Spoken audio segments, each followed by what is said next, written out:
Hi guys, it's Kate. Welcome to my YouTube channel. Eventually I'll be able to record an intro that isn't awkward. Today is not that day.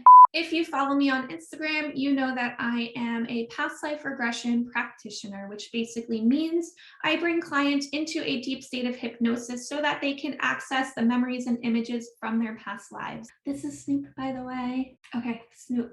Mommy's recording. No, don't put your butt, don't put your... Does this shirt look weird? Does this shirt look weird?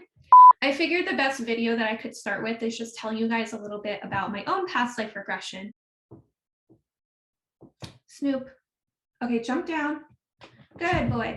Okay, now that he's out of the way. So I did my first past life regression actually back when I was first training in QHHT, which is a Quantum Healing Hypnosis Technique, and that's Dolores Cannon's method. That's actually a method that needs to be conducted in person. By the way, I do also do virtual past life regressions. That's a different certification, but for QHHT it does have to be done in person. Unfortunately, I was training during the height of the pandemic, so I couldn't actually go out and find a practitioner. So basically I made my boyfriend at the time, who I was living with, put me under regression. I essentially gave him a crash course in how to do it. I did feel safe doing this because past life regressions and hypnosis are completely safe processes. So I knew we can just have fun with it. I knew nothing dangerous was going to happen. It would be no big deal. But when I say I gave him a crash course, like, I probably should have prepared him a bit more than I did. I basically only trained him how to take me through a normal human life.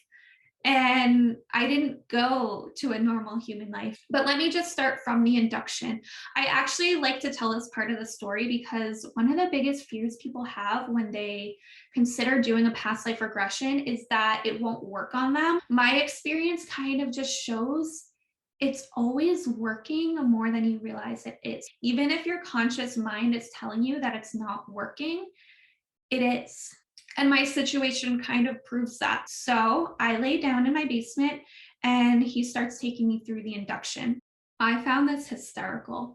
The whole time he was reading the induction, it's supposed to be a very smooth, relaxed, tranquil voice, but he's not a serious person. And so the whole time, instead of relaxing and focusing on the words he was saying, I was basically telling myself, try not to laugh, try not to laugh, try not to laugh.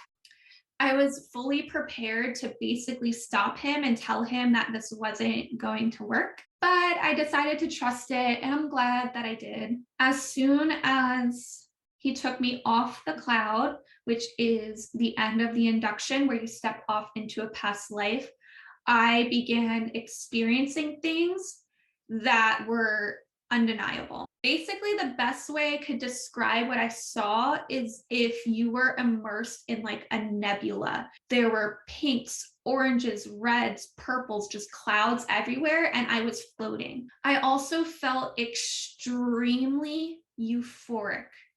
The amount of bliss and high energy I felt, I can't even put into words. It was amazing. If I were to describe the sensations to the best of my ability, it would almost be like if you were to put Vicks Vapor Rub all over your soul. It was like this icy, tingly feeling all over me, but it felt really fucking good. I actually remember saying over and over again, this feels so good. This feels so good. I was basically moaning. I even like started laughing hysterically when he would try to talk to me. I just wanted to bust out laughing. And this time it wasn't because of him. It was because of the sheer bliss I was feeling. It was pure joy. And so that's how I knew it worked. Like, you can't make up these feelings. It just felt incredible. But the issue was, since I only gave him a crash course in past life regressions, I kind of didn't prepare him for the fact that you might not go to a normal human life. So he starts asking me questions that really don't apply to my situation. He's asking me, are you male or female? And I'm like, I'm neither. He's asking me, are you young or old? I'm like, what is time? Time is irrelevant.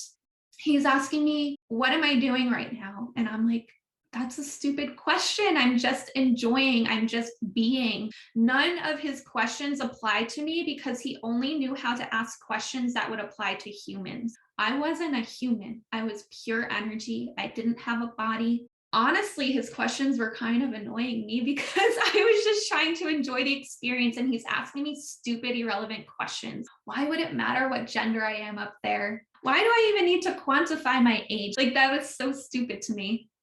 But then since I kind of realized he was struggling, I started becoming more aware of the reality that he was in. So I was kind of split between two places at once. I was up here where my energy was very high vibrational in this euphoric state, but I was also here in my physical body laying on the couch. And because my energy levels were so high up here, and I then became aware of this dense human body that I was in, my body actually started reacting by convulsing. It basically felt like I was experiencing way too much energy for my physical body to contain. The vibration was just too high and it actually got quite uncomfortable. I do want to say that if you were to do a past life regression, you would be with a trained practitioner.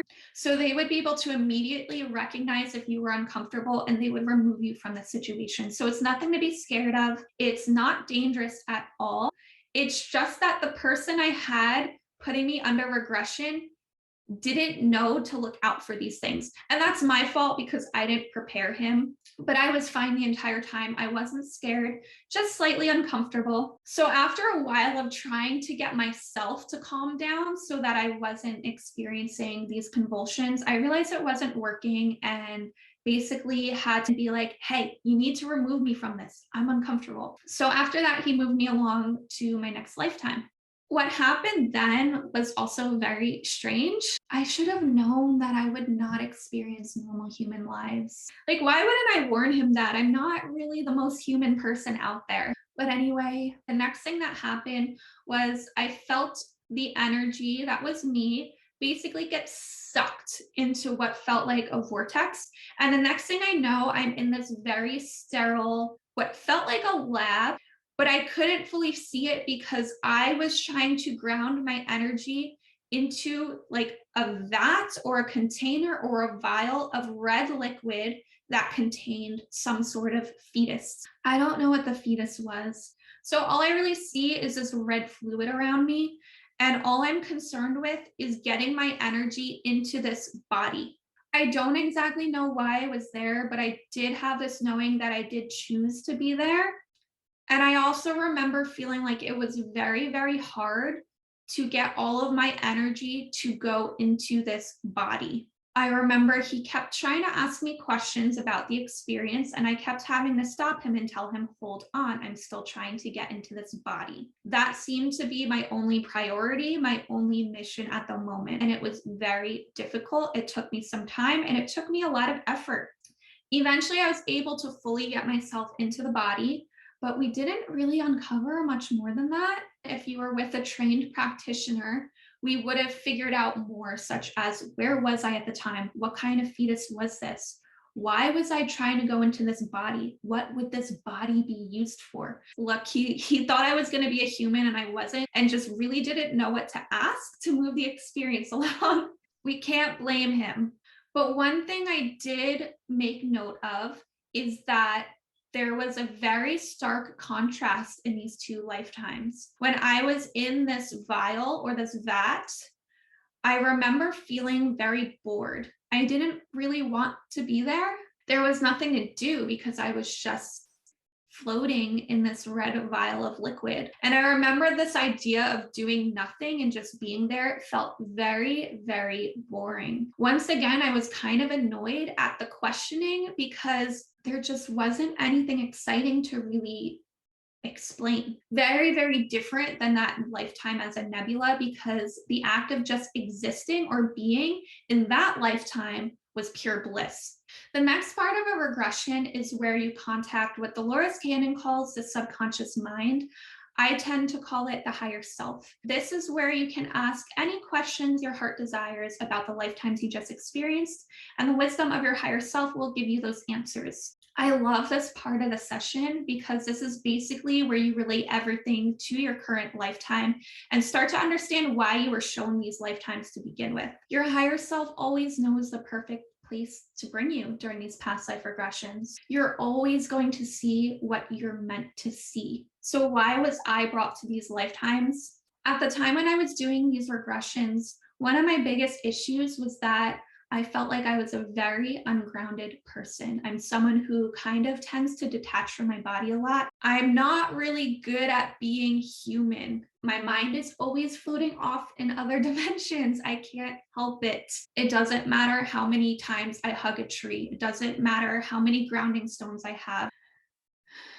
Being grounded is just really hard. But basically, this was like really affecting my life at the time. I had things I needed to focus on and get done, and I just couldn't stay grounded enough to really fulfill what I wanted to do. And so basically, my higher self was telling me, look, there's a reason why you're always floating up to the ethers. These are the types of experiences you're used to.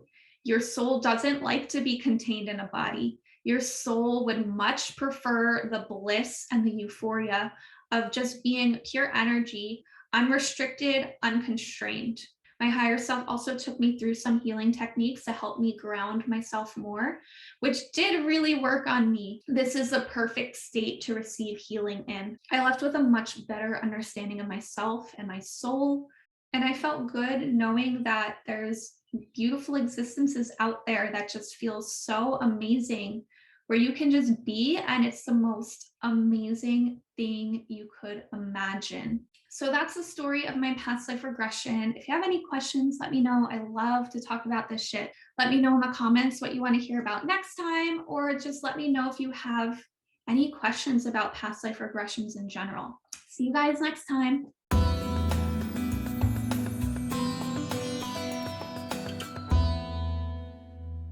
Can you guys tell I'm wearing sweatpants?